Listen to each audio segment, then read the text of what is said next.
Làm gì đó vậy? Nhôm lửa nướng mắm. Trời ơi, tiền đâu mà mua mắm. Được gạo.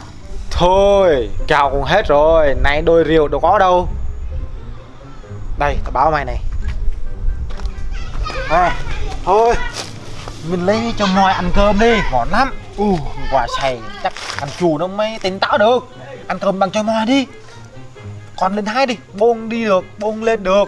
Thôi, chứ ăn cơm ăn cho moi đợi bùng chết. Nghe từ ai nói vậy, đã bùng vậy. Ăn cho moi với cơm, chua chua ngon lắm. Tỉnh táo rượu luôn. Nhớ, nếu mà đỡ bùng nha, bố cho tiền nha. Được, không có sợ. Đi không? Đi. Đi. Đó, wow, kín kìa. Còn lên nha. Kín kìa. Mày nhỏ mày lên. Mày rớt tao chụp mày, thấy chưa? Rồi, đi lên đi. Đi.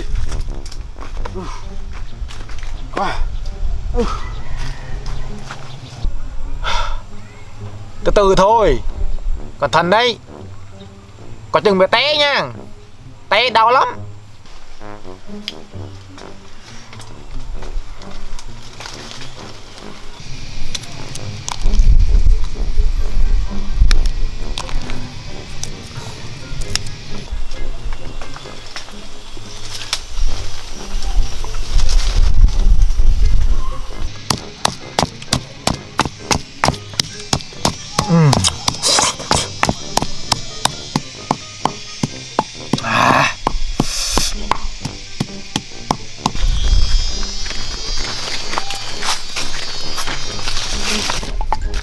Nè bố. Bây giờ tụi nè chắc là có chả su và hành trên năm cười này chắc tụi nè ăn chết cả mà so tại nhàn so sang lạ này tìm rê nó học rồi tập từ dăm bị thầu vậy tụi nè vậy.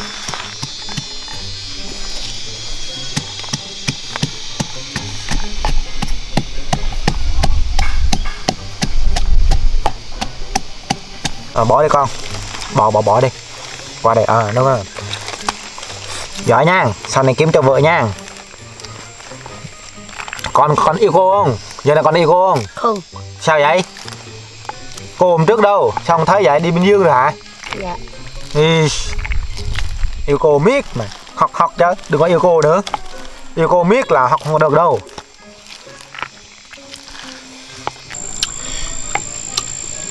Được quá.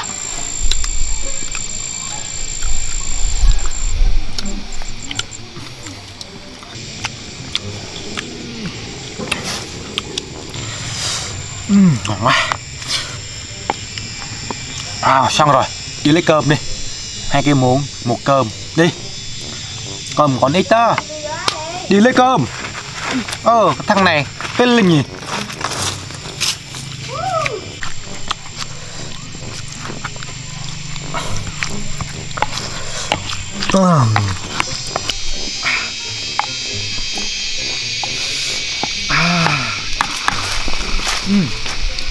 Cơm này bố.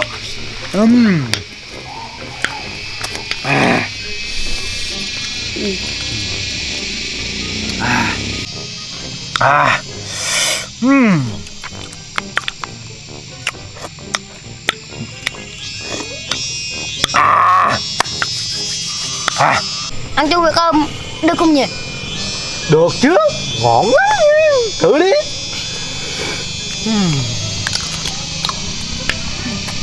Lạ quá.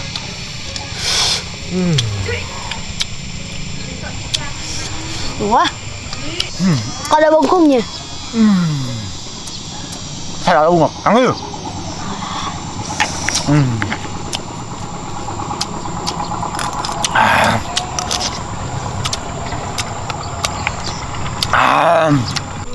Ngon quá, ngon đúng không?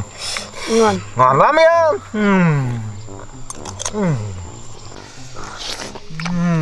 Ngon đúng không? Ngon đúng không? Không có đạp bụng đâu, ăn thoải mái đi.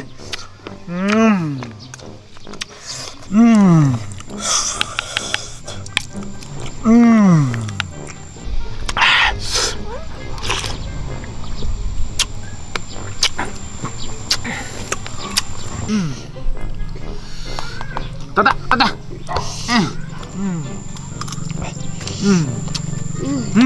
Tao ta, sai rồi. Cân phúc bây giờ. Rồi, tao ta.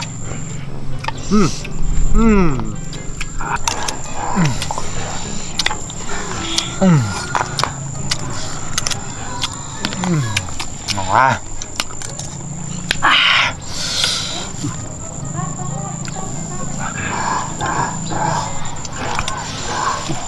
Dạ.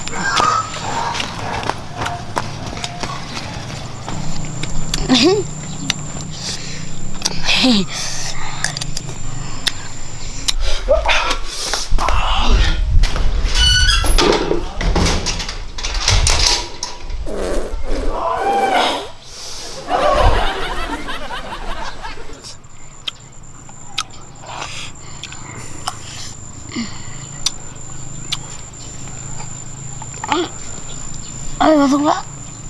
À, vâng.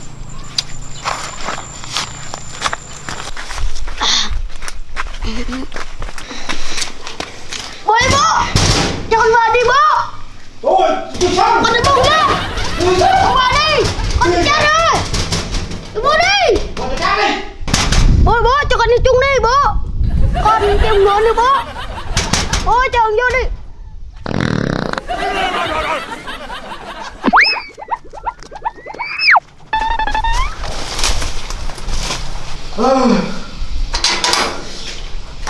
Mày điên hả? Tao tự tay để sao mày chung được? Ồ, đồ tá. Ồ, đồ tá. Đồ tá. Đồ xong rồi. Đi đi. Đồ tá. Đồ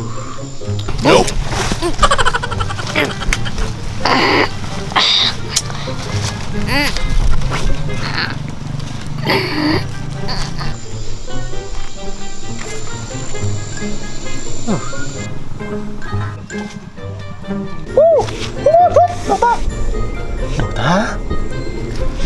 Đồ tá. Đồ tá. Đồ tá. Đồ tá. Quay. Quay.